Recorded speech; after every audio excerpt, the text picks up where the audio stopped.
بسم اللہ الرحمن الرحیم الحمدللہ رب العالمین الصلاة والسلام علی سید الانبیاء والمرسلین وعلی آلہ واصحابہ اجمعین اما بعد۔ معزز و محترم سامعین و ناظرین، السلام علیکم ورحمۃ اللہ وبرکاتہ۔ سلسلہ اربعین ختم نبوت صلی اللہ علیہ وآلہ وبارک وسلم میں 28 احادیث مبارکہ اب تک ہم نے بیان کر دیں۔ آج انشاءاللہ العزیز 29ویں حدیث پاک ہم پڑھیں گے، اور آج کی یہ حدیث پاک صحابی رسول حضرت ابو ہریرہ رضی اللہ تعالیٰ عنہ نے بیان فرمائی ہے۔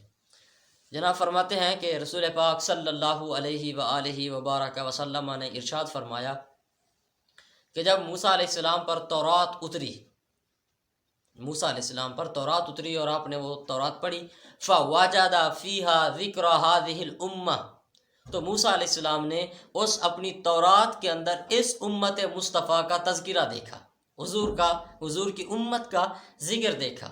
فوجد فیہا ذکر هذه الامہ فقال یا ربی انی اجد فی الالواح امتا هم الاخرون السابقون۔ مصطفیٰ کی امت کا تذکرہ دیکھ کے موسیٰ علیہ السلام اللہ تعالیٰ کی بارگاہ میں عرض کرتے ہیں، یا اللہ میں نے ان تختیوں پہ، تورات کی ان تختیوں پہ دیکھا ہے، ایک ایسی امت کا ذکر دیکھا ہے کہ جو آخرون سب سے آخر میں آئیں گے، لیکن السابقون سب سے سبقت لے جائیں گے، سب سے آگے نکل جائیں گے، یعنی دنیا میں آنے کے اعتبار سے سب سے آخری ہوں گے، جبکہ جنت میں داخلے کے اعتبار سے سب سے پہلے ہوں گے۔ تو موسیٰ علیہ السلام عرض کرتے ہیں اللہ تعالیٰ کی بارگاہ میں، فَاجْعَلْهَا أُمَّتِي، یا اللہ یہ اتنی عظیم الشان امت میری امت بنا دے۔